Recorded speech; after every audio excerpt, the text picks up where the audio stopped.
Imagine you're the founder of a tech startup. You've worked night and day for years, and then you get your big break. A corporation like Google or Amazon knocks on your door and makes you an offer you can't refuse. And suddenly, you can spend the rest of your life sitting on the beach. Founding a startup and getting bought out by big tech sounds great. But is it a good thing for society as well? After all, startups are supposed to be a force for innovation, which could potentially improve people's lives worldwide. So is it a good idea when all innovations end up in the hands of a few big companies? That's what my colleagues and I try to find out in our research at WU.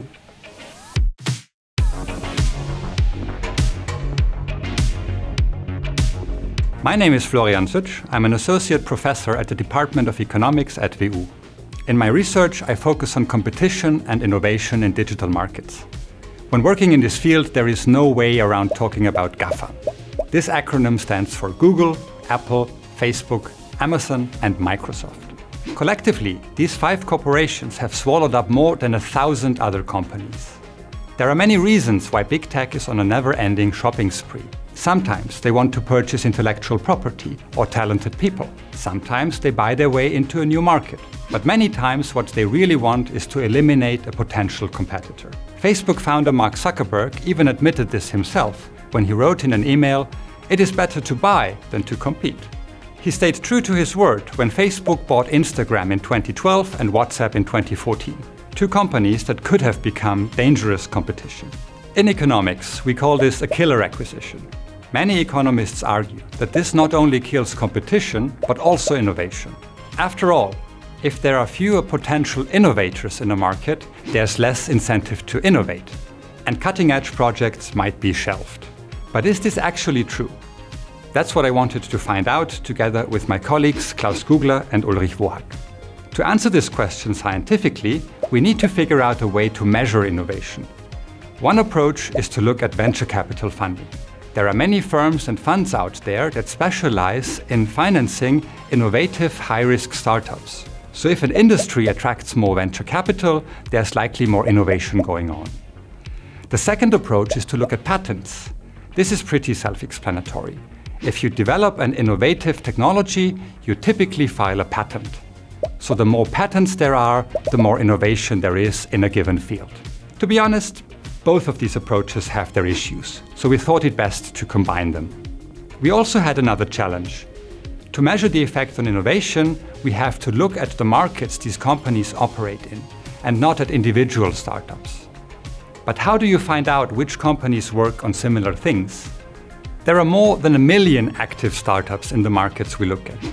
It would have taken us years to categorize these by hand. So instead, we trained a natural language processing algorithm to do it for us. On the website of every startup, you'll find a short business description. Our algorithm categorized these by similarity. So, for example, if a description contains the words bread, bagels, and biscuits, it's probably a bakery. But if it contains words like neural networks, deep learning, and prompt engineering, we're likely looking at an AI startup. This allowed us to identify similar startups and evaluate how the acquisition of one affects the others. And now comes the part you've been waiting for, the results.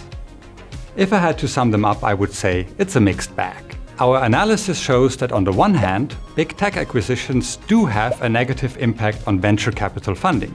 But on the other, they actually have a positive impact on the number of patents in the markets where they occur. This wasn't always the case, though.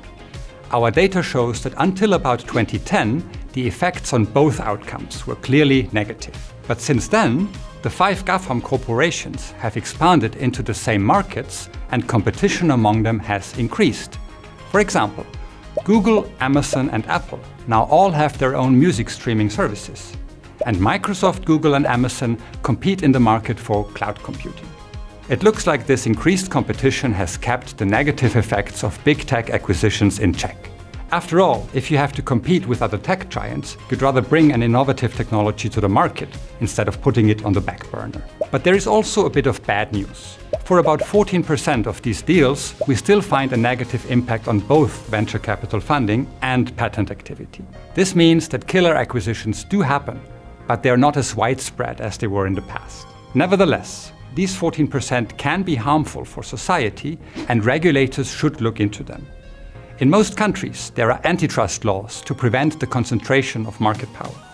But because startups tend to be very small, most killer acquisitions fly under the radar of competition authorities.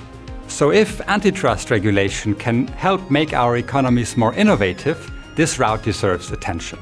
After all, innovation is the most important factor in increasing the standard of living globally. So if you ask me, this is too important to be left entirely to just 5 big corporations.